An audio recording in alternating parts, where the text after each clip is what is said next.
Grocery retailers prepare for Thanksgiving during COVID-19. Thanksgiving is just exactly 1 week from today, and retailers are scurrying to make the most of what for many years has been one of their busiest days. The question is just how they're going to do it with social distancing and decreased occupancy limits in the stores.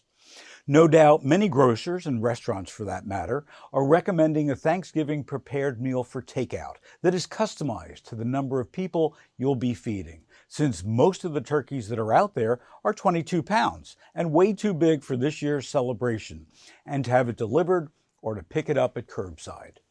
The reality is that with so many restaurants either shut down or having to serve outdoors, which won't be that comfortable in the upper half of the nation, grocers are expecting even more traffic, as people will be eating more Thanksgiving dinners at home this year, even if the number of people around the table is smaller. A survey published just yesterday by Numerator found that among turkey buyers, 51% plan to celebrate Thanksgiving only with their household member. More than 8 in 10, 85%, will still buy Thanksgiving groceries in store this year, while 15% plan to buy online, 12% ordering online and pick up in the store, and 3% ordering online for delivery. Among Millennial and Generation Z, just over 1/3 plan to celebrate Thanksgiving with only their household members.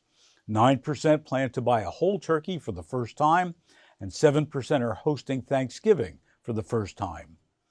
Now, Chicago may well be taking the strongest measures. The Chicago Tribune is reporting that as surging COVID-19 cases collide with Thanksgiving food shopping, the city warns of a crackdown on crowds at grocery stores. Chicago goes into lockdown on Monday. As a result, people moved up their supermarket shopping, and the result is that there are lines of people waiting outside in the 40-degree weather to get into the stores.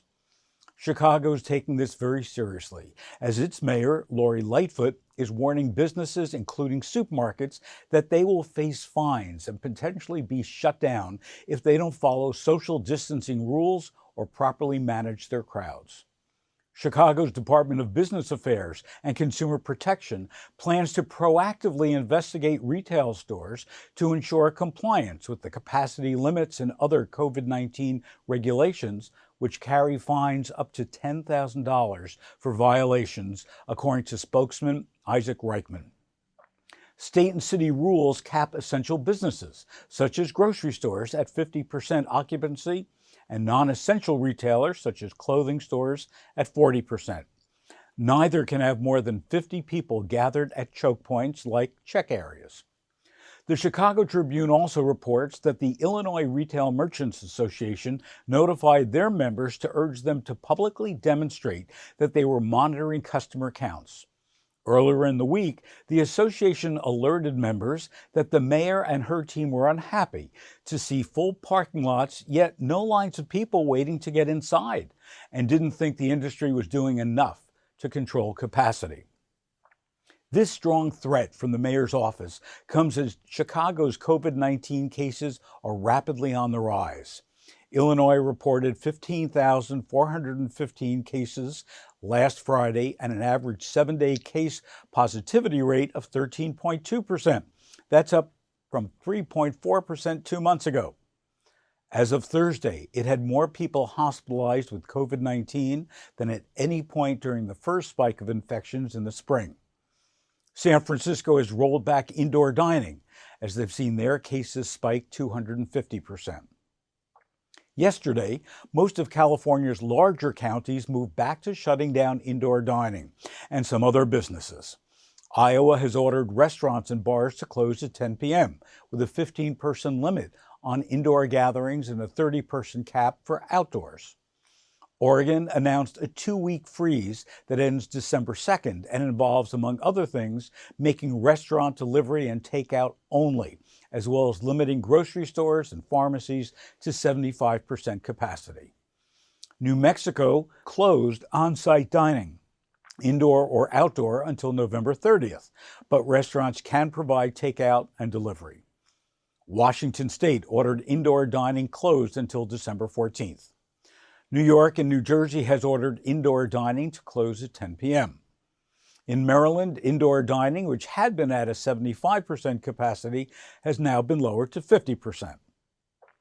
According to the New York Times, Stanford University computer scientist Yuri Luskovic studied data from 10 cities and reports that restaurants are by far the riskiest place, 4 times riskier than gyms, coffee shops, or hotels.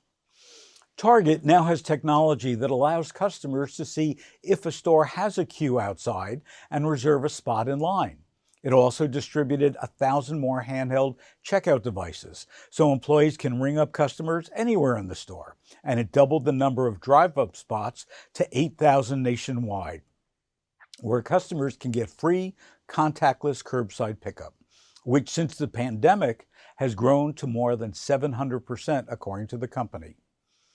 Google Maps also has launched 3 new features this week to help: crowdedness, which is transit data for buses, trains, and subways; live food delivery status, which shows expected wait times and delivery fees; and a COVID-19 overlay that shows how cases are trending by area, where they're rising or falling, and the all-time number of confirmed cases and deaths, so that people can make smarter decisions about where or if they should travel.